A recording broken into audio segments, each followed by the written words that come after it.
Hi friends, இன்றைக்கி எங்கள் வீட்டில் டின்னர் வந்து வெண்பொங்கலும் சாம்பார் தாங்க. சிம்பிளாக ஒன் பார்ட்லேயே இந்த சாம்பார் செஞ்சுட்டேங்க. 1/2 கப் துவரம்பருப்பு நல்லா வாஷ் பண்ணி எடுத்துகிட்டு கூட சாம்பார் தூள் மஞ்சத்தூள் போட்டு எடுத்துட்டேன்.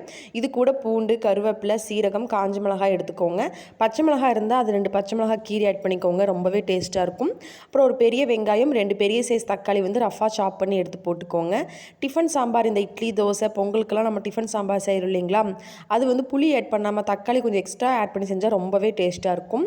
ட்ரை பண்ணி பாருங்கள். இது கூடயே வந்துட்டு பெருங்காயத்தூள், இந்த ரெசிபிக்கு தேவையான அளவுக்கு தண்ணி ஆட் பண்ணிக்கோங்க. நம்ம விசில் வந்ததுக்கப்புறம் தண்ணி வந்து வேணால் மறுபடியும் கூட அட்ஜஸ்ட் பண்ணிக்கலாம். அதுக்கப்புறம் உப்பு ஆட் பண்ணிவிட்டு குக்கர் க்ளோஸ் பண்ணிவிட்டு ஒரு 2லேருந்து 3 விசில் வச்சு எடுத்துக்கோங்க. உங்களுக்கு நல்லாவே மசிஞ்சு வந்துடும். அதுக்கப்புறம் வந்து இந்த சாம்பார் திக்னஸ் பத்தலைன்னா இன்னுமே கொஞ்சம் தண்ணி ஆட் பண்ணிக்கோங்க. எனக்கு கொஞ்சம் சாம்பார் கெட்டியாக இருந்த மாதிரி இருந்துச்சு. ஸோ லைட்டாக தண்ணி ஆட் பண்ணி கொத்தமல்லி தழை ஆட் பண்ணிவிட்டு அடுப்பில் வச்சுட்டேன்.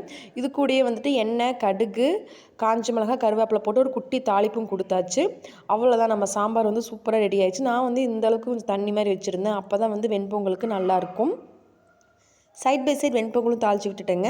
1 டேபிள் ஸ்பூன் எண்ணெய், 1 டேபிள் ஸ்பூன் நெய் போட்டு எண்ணெய் சூடானதுக்கப்புறம் மிளகு, சீரகம், பொடி பொடியாக கட் பண்ண இஞ்சி, அப்புறம் நிறைய கருவேப்பிலை நிறைய போட்டால் வெண்பொங்கல் ரொம்பவே டேஸ்ட்டாக இருக்கும். அதுக்கப்புறம் நான் பெருங்காயத்தூள் ஆட் பண்ணிக்கிட்டேன்.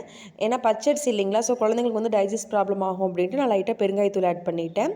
அதுக்கப்புறம் நான் 1 கப் பச்சரிசி, 1/4 கப் பாசிப்பருப்பு வந்து ஊற வச்சு வச்சுருந்தேன்.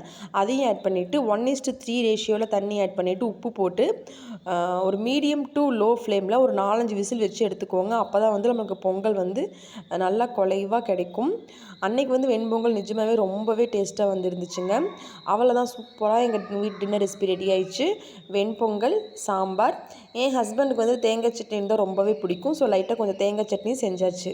அவ்வளோதான் ஃப்ரெண்ட்ஸ், பாய்.